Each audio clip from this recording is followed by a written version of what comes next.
Hello friends, जय जगन्नाथ। मु संतोष स्वागत जनाऊँगी मोर यूट्यूब चैनल लर्न विथ संतोष। आसंता काली जनवरी 26 2026 मसीहा 77तम साधारणतंत्र दिवस। यही उपलक्षे मु समस्त को हार्दिक शुभेच्छा और शुभकामना ज्ञापन करुछि।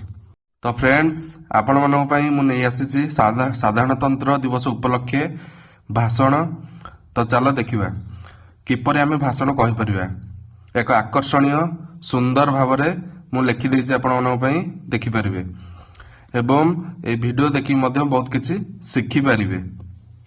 तो देखो, सम्माननीय सभापति महोदय, पूज्य गुरुजी गुरुमा वृंद एवं एठारे उपस्थित मोर छोट बड़ भाई भौणी माने और उपस्थित सहपाठी गण, सर्वप्रथमे मु आपण मानक गणतंत्र दिवस उपलक्षे हार्दिक अभिनंदन और शुभेच्छा जनाऊँगी।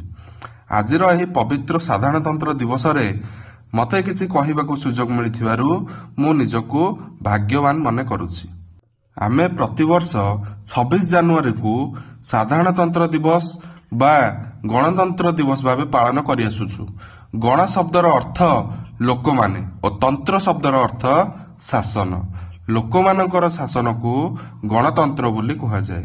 आज 26 जनवरी 2026 मसीहा आम देश में 77तम साधारणतंत्र दिवस रूपे पालित होउछि। 1947 मसीहा अगस्ट 15 तारिख दिन आम देश स्वाधीन होइथिबा सत्वे 1950 जनवरी 26 तारिख पर्यंत एठारे इंग्रेज प्रदत्त आईन कार्यकारी हेउथिला। समस्ते अनुभव कले जे जेहेतु आम देश स्वाधीनता हासिल करिछि, सेथिपाई निजर संविधान अनुसार देश शासन हेबा उचित। सही उद्देश्य रे संविधान प्रणयन संस्था प्रतिष्ठित हैला, जहार मुख्य डॉक्टर भीम राव आंबेडकर थिले। से थिले भारतीय संविधानर जनक। दीर्घ 2 वर्ष 11 मास 18 दिन परे आम देश आम आईन अनुसार परिचालित हैला। से दिन आमे संपूर्ण रूपे स्वाधीनतार स्वाद अनुभव करिलु एवं हिमालय कन्याकुमारी हिंदू, मुस्लिम, जैन, ख्रिस्टियान समस्ते यहाकू एक राष्ट्रीय पर्व भावे पालन करि आसुचंती।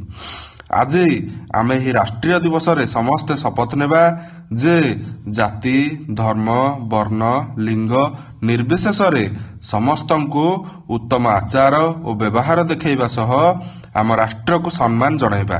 एति कही मु मोर वक्तव्य शेष करुछि। धन्यवाद। जय हिंद।